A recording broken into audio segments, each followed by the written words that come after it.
Well, hey there, driven woman entrepreneur. Today we are talking about closing the energetic loops in your professional services business. If you do one on one work with clients, the kind of work that requires their input, their feedback, their revisions, or any kind of back and forth in order to create the finished product or deliverable, whether you're an attorney, a graphic designer, or a copywriter, this episode is for you. And if you use pitching, networking, submitting proposals, consultations, or any kind of screening conversation as part of your marketing or service process, this episode is also for you. Now, I had something different planned for this solo episode, but based on the number of times I find myself coaching one of my clients on how to make more money without working more hours, and also without trying to scale their business or grow their team, I decided to record this instead. Hey, a lot of self-employed professionals are feeling really burned out. Now, burnout is not just the result of working your ass off and feeling like you have way too little to show for it. That's just one burnout scenario. What is equally likely for many of us is that we're doing great work. We are attracting awesome clients and we're making decent money. In other words, the work we have done to create visibility and attract clients who value what we do is paying off. But if we don't have the capacity to serve those clients and feel like we're keeping our heads above water, that is a burnout scenario too.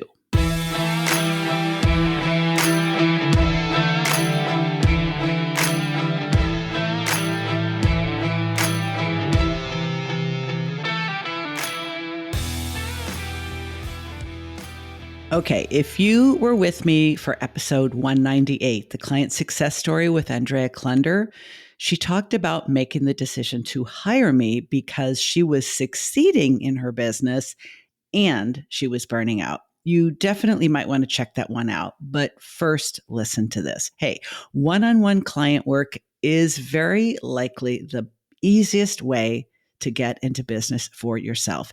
It is the simplest and potentially the most profitable business model out there. And that's just one of the reasons that the majority of small businesses in the US are sole proprietorships. There are no employees or contractors to recruit, hire, train, retain, not to mention manage. But that doesn't mean doing one-on-one client work is not without people headaches. I mean, there are different people headaches because people are peopling. And no matter how much help they may need and say they want, they don't always do their part to actually get that help from us, even though they've paid for it. Now, let me just say, there is not 1 ounce of judgment in what I am about to say, because I have made every single one of the mistakes I'm going to talk about today. And the impact has been charging too little, scope creep, giving too many chances to people that just weren't showing up for the work, and just basically accommodating the hell out of clients who were never going to hold up their end of things. I quietly muttered under my breath, held the occasional pity party with one or more of my biz besties because they were doing the same thing. This stuff is very, very common. So there's no shame in this game. But I believe that it's actually harder these days to keep both our financial boat afloat and our mental and emotional well-being intact as solo business owners, which means it's a really good time, in my not so humble opinion, to think about making some changes to our policies, practices, and procedures that allow us to have a sustainably successful business in the face of challenging circumstances, the kind of circumstances we're in right now. Now, in this solo episode, I want to talk about what I call open loops, the kind of open loops that I see often in professional services businesses. And you might want to think about closing them. Now, if you have listened to this podcast for a while, then you already know I'm really not very woo-woo. I'm much more of, hashtag team neuroscience. However, I do understand that we humans are energetic beings. It's just that my version is more like EEG and EKG than law of attraction and raising your vibration. And as a person with both ADHD and chronic pain myself, I know for a fact that I need to acknowledge that while my creativity and drive are limitless, my energy and energetic capacity just aren't. I need to practice time management, energy management, and obligation management, or I will burn out. It's not a matter of if, but when. And this probably applies to you. So I'm going to talk about some of the most common open loops that I see with my clients who have professional services businesses, why we tend to avoid dealing with them, some suggestions for what you might try. And remember, if you're not my client, these are just suggestions. They have been helpful to me and they have been helpful to my clients that I have advised that they try them. But you and I both know that there's no one size fits all. There's no cookie cutter solution, and there's no must do's for anything. But that being said, it's entirely possible that I just might say something during this episode that honestly feels like it was tailor-made advice for you. And if that happens, use it. Use it with my compliments. You are welcome. Or you might want to take the basic idea and kind of zhuzh it a little bit so that it suits your business, your brand, and the way you like to serve your clientele. And that actually might be even better because then it's yours and you own it. So, you ready? Here are a few places that I look at with my clients for open loops in a professional services business. I'm not going to do the drum roll. I don't even have the tech for that. I'm just going to say, here we go. Okay. Your consultation process. The most common open loop when you do any kind of a consultation, you tell them what you do, how you work, what it costs, see if they think you're a good fit. And then, probably half the time you get, I need to think about it at the end of the call. So if your process does not include a follow-up and a rule that you keep for how many times you follow up or how long you keep following up, you are going to ruminate like there's no tomorrow and create all kinds of stories that either make you or that potential client the bad guy. In my opinion, a huge ass waste of mental energy and a great big open loop. So my advice for this one is add something to the end of the consultation process where both you and the person who says they want to think about it know what to expect. I like odd numbers and I like threes. So I tend to tell myself I will make 3 attempts and I have them booked into my process. So I don't have to say, wait, was that number 2 or was that number 3? It's part of my process so that I know if a person says I need to think about it, by and large, they're not going to do business with you, at least not now. They say they want to think about it. They're not going to think about it. They're just being polite because it feels more polite to say I'm going to think about it than to say, no, thanks. I think it's actually very polite to say no, thanks, because then nobody's wasting their time. But most people don't do that. So close the loop and cut your rumination and obsessing off at the jump by determining what happens next when you get whatever their version of I have to think about it, or I'm not sure, I have to talk to the wife, or whatever it is. Put it in place to close the loop. I have seen many people literally chase people for months who were never going to buy, and they feel terrible about it. So that's number one.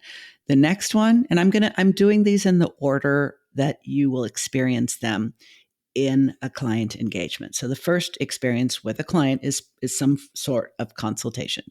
Next up, your onboarding. Okay, yay, you got the deal, you got the contract, you got them through the door, but they're still lingering in the foyer and they haven't come all the way into the business. So people need leadership from us, especially right after they've said yes and paid us. That is the time when they're most likely to be thinking, God, I hope I didn't make a mistake. God, I hope it's going to be worth it. God, I hope this turns out all right. They need to feel they made a good decision. And if you do not have a process that solidifies that, you're going to wonder if they did, not to mention them. Starting a new engagement with anyone, it comes with some excitement, but it also comes with fear of the unknown. So it is the perfect time to set expectations and clarify roles and responsibilities. Who is going to do what and when?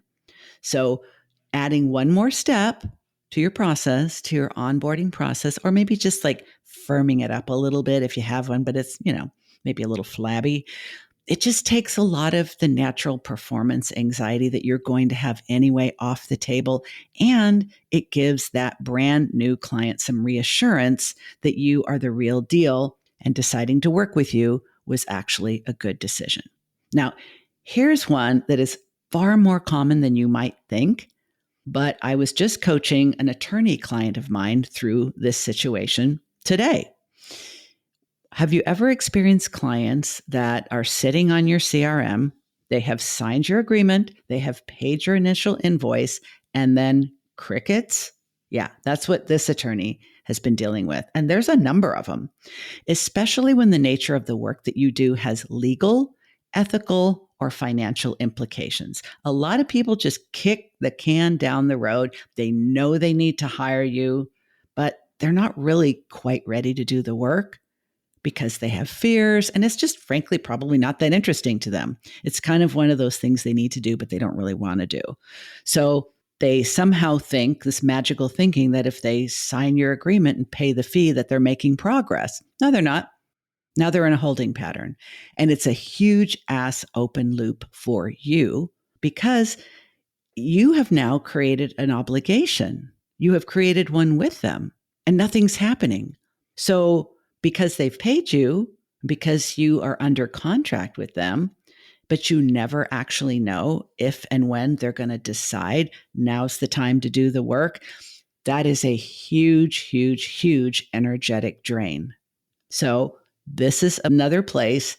Just tighten up this little part of your client onboarding process so that they know if they sign up with you and then ghost you, which may seem bizarre, but I hope I've taken a little bit of the mystery out of that.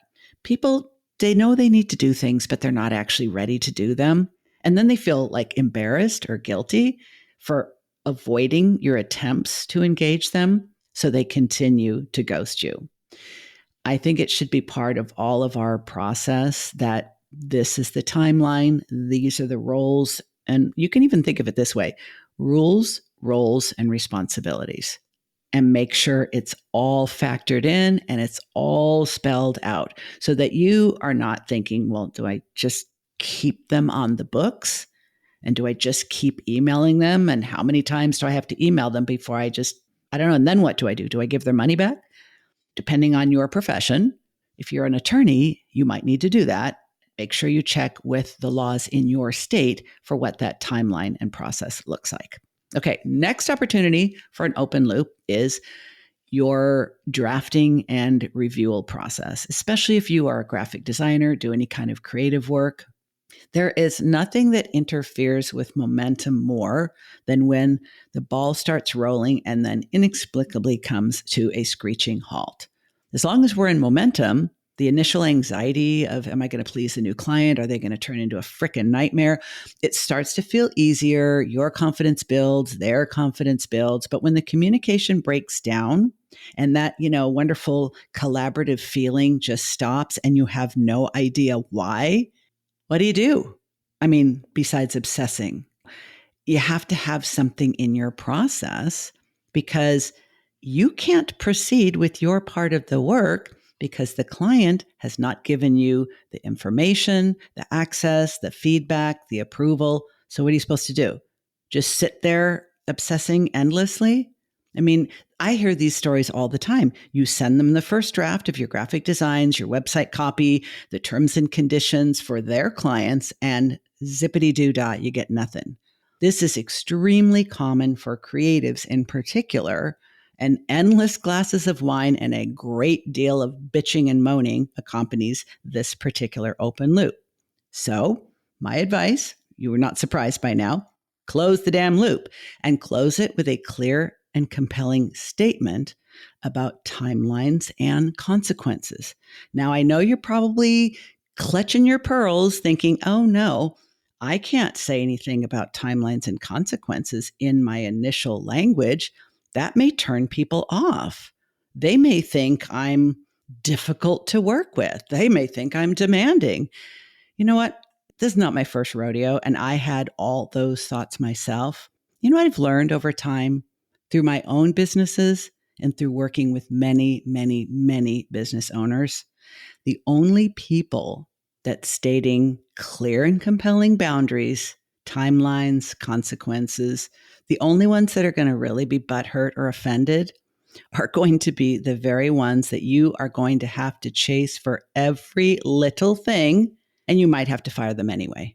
So close the loop, set the boundary, breathe a sigh of relief. You're welcome. Okay, next up, when you're wrapping up the engagement process. Now, you might think there's nothing to be done.